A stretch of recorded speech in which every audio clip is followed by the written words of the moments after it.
Hi friend, দেখো আজকে আমি ছোলার ডাল দিয়ে এঁচোড়ের তরকারি করব।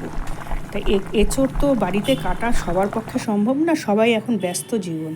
তাই এই এঁচোড়টা আমার বাজার থেকেই আমি কেটে এনেছি, দোকানদারই কেটে দিয়েছে। দেখো বড় বড় করে কেটে দিয়েছে।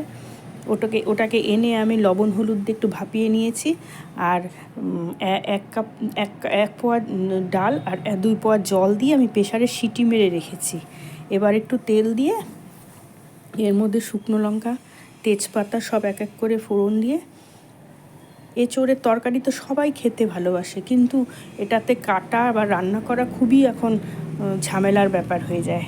সবার ব্যস্ত জীবন, তার জন্য এখন খুব সুবিধা হয়েছে, বাজারে কেটেই বিক্রি করে এঁচোড়। তার জন্য আমি কেটেই এখন নিয়ে আসি।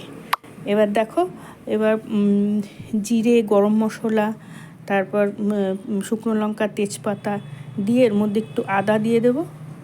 আদা দিয়ে ভালো করে একটু নেড়ে চেড়ে ভেজে নিয়ে এবার কাঁঠালটা যে আমি সেদ্ধ করে রেখেছিলাম লবণ হলুদ দিয়ে একটু, এটা প্রেসারে দেইনি, কড়াইতেই একটু ভাপিয়ে নিয়েছি। প্রেসারে দিলে আবার গলে যায়, তার জন্য বোঝা যায় না, হয়তো বেশি কম হয়ে যায়। তাই একটু কড়াইতে একটু ঢেকে নিয়ে করলেই এঁচোড় সেদ্ধ হয়ে যায়। এবার দেখো এটাকে তেলের মধ্যে ভালো করে ভেজে নেব। ভেজে নিয়ে একটু হলুদ লবণ দিয়ে দেবো। হলুদ লবণ দিয়ে একটু নাড়াচাড়া করে ভালো করে ভাজবো। যখন দেখবো একটু ভাজা হয়ে গেছে, তখন এই সেদ্ধ ডালটা এর মধ্যে দিয়ে দেবো। তারপর ডালটাতে জল কম হয়েছে, অল্প জল দিয়েই প্রেসারে সেদ্ধ করেছিলাম। প্রেসারে অল্প জল দিয়ে একটু তেল দিয়ে বসিয়ে 4-5টা সিটি দিয়ে একটু রেখে দিলেই ডাল সেদ্ধ হয়ে যায়। এবার একটু জল দিয়ে দিলাম। এবার ভালো করে ফুটে উঠলে এর মধ্যে একটু আমি দুধ দিয়ে দেব, জাল করা দুধ। তারপর দেখো গরম মশলা, ঘি এক এক করে সব দিয়ে দেব।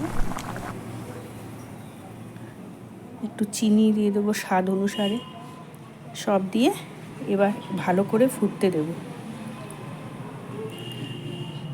ফুটে গেছে দেখো, একবারে কাঁঠালগুলোও সেদ্ধ হয়ে গেছে, আগেই তো সেদ্ধ করে নিয়েছিলাম। এবার একটু জল, সবার পরিমাণ মতো, একটু জল বেশি হলে ভালো লাগে না, একটু পরিমাণ মতো একটু জল দিয়ে, জল আর এঁচোড় জন্য একদম সমান সমান থাকে ডালের সঙ্গে, তাহলে খেতে ভালো হয়। এবার সেদ্ধ হয়ে গেছে, এবার ডালটাও হয়ে গেছে আমার। এবার নামিয়ে নেব, অন্য বাসনে একটু নামিয়ে নিলাম। এটা রুটি, পরোটা, লুচি, ভাত দিয়ে খেতেও ভালো লাগে। আমাদের বাড়িতে তো এই ডালটা এঁচোড়ের দিনে প্রায় দিনই হয়। করে দেখবে, ভালো লাগলে কমেন্ট করবে, সাবস্ক্রাইব